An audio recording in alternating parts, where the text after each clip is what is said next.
भाई हमें यहाँ पे एक सवाल दिया गया है जिसमें एक खूबसूरत सी डायग्राम हमें दी गई है और हमें कुछ कंडीशंस, कुछ शराइत बताई गई हैं। पहली शर्त यह है कि ए बी सी डी एक मुरब्बा है। चलें मान लेते हैं कि भाई ये एक मुरब्बा है, A B C D. F G कहाँ है? ये है एफ जी परपेंडिकुलर बाइसेक्टर है बी सी का। बाइसेक्टर का मतलब क्या है कि ये BC को बराबर टुकड़ों में बांट रहा है, दो बराबर टुकड़ों में बांट रहा है, और फिर ये परपेंडिकुलर भी है जो कि हमें नजर भी आ रहा है, लिहाजा ये परपेंडिकुलर बाइसेक्टर हुआ। फिर हमें बताया गया है कि ये जो आर्क AC है, ये इसका मतलब है आर्क AC, A से लेकर C तक जो ये गोलाई आपके पास जा रही है OB का हिस्सा है, और ये जो आर्क AC है इसका मतलब है कि आर्क AC है, ये हिस्सा है सर्कल B का, यानी ऐसे दायरे का जिसका मरकज है B। गोया ये BE जो है ये रेडियस हुआ, BC भी रेडियस हुआ और AB भी रेडियस हुआ। हमें क्या निकालना है? हमें एंगल निकालना है BED, यानी ये एंगल हमें निकालना है। अब आप अगर देखें तो मुख्तलिफ सेक्शंस या मुख्तलिफ टुकड़े यहां पे बन रहे हैं, जिनमें से एक टुकड़ा जो है वो तो सीधी लकीर भी नहीं है भाई। तो क्यों ना हम ऐसा करें कि हम E से एक खत खींच दें C तक। ऐसा करने से क्या होता है कि हमारा जो ये BED एंगल है ये दो टुकड़ों में बढ़ जाता है, जो कि हम अलग अलग निकाल सकते हैं, और उनका हासिल जमा जो है वो ये एंगल होगा। ठीक है, तो भाई पहले हमें क्या करना है कि अगर हम देखें कि ये BEC है तो एंगल BEC हमें मालूम करना है।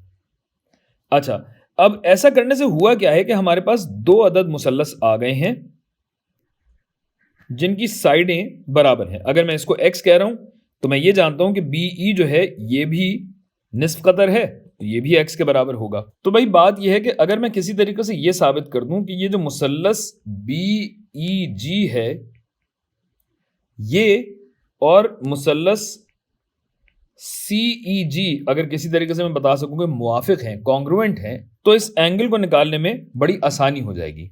मैं ये तो देख सकता हूं कि दो साइडें मेरी बराबर आ चुकी। तो अब जरा गौर कीजिए कि चूंकि ये एक बाइसेक्टर है तो ये बात तो हमें मालूम है BG बराबर है GC के, और फिर जो ये EG है, EG तो मुश्तरक है इन दोनों में, तो EG भी बराबर होगी EG के। दो साइडें हो गई, और एक एंगल हमें देखना है कि अगर इनमें बराबर है। तो अगर आप गौर कीजिए तो ये भी 90 का जाविया है और ये भी 90 का जाविया है, ये वाला तो बनाया हुआ ही है। गोया एंगल BGE बराबर है एंगल CGE के। गोया साइड एंगल साइड प्रॉपर्टी के तहत ये दोनों मुवाफिक मुसल्लस हुए। अच्छा भाई, मुवाफिक मुसल्लस होने का मतलब क्या है कि भाई अगर ये x है तो ये वाली साइड जो है ये भी x के बराबर हुई, जिसका मतलब ये है ये बन गया हमारे पास इक्विलैटरल ट्राइंगल। और इक्विलैटरल ट्राइंगल में क्या होता है? 180 डिग्री बराबर बटा होता है और तमाम एंगल 60 डिग्री होते हैं। गोया ये तो हमारे पास आ गया 60 डिग्री एंगल BEC। तो ये आधा काम हो गया, और अब हमें ये दूसरा काम करना है जिसमें हमें निकालना है एंगल DEC। अच्छा, तो एंगल DEC को अगर आप देखें तो भाई ये बात है कि ये DC जो है, चूंकि ABCD मुरब्बा है, तो अगर इसको मैं x कह रहा हूं तो ये साइड भी हमारी x हुई। तो भाई बात ये है कि अगर ये 60 डिग्री है और हम ये जानते हैं कि चूंकि ये मुरब्बा है तो ये 90 डिग्री होगा, तो 90 डिग्री का मतलब ये है कि ये एंगल कितना हुआ भाई? ये एंगल होगा 90 माइनस 60 यानी 30 डिग्री हुआ।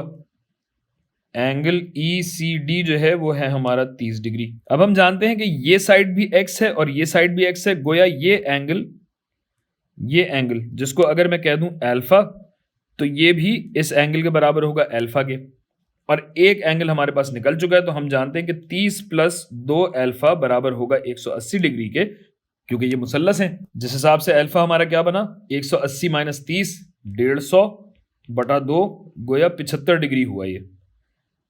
तो ये दोनों 75 डिग्री हैं। 60 डिग्री हमारे पास आ चुका था, एंगल DEC 75 डिग्री है, तो एंगल BED कितना हुआ? ये हुआ 60 जमा 75 यानी 135 डिग्री ये जाविया है।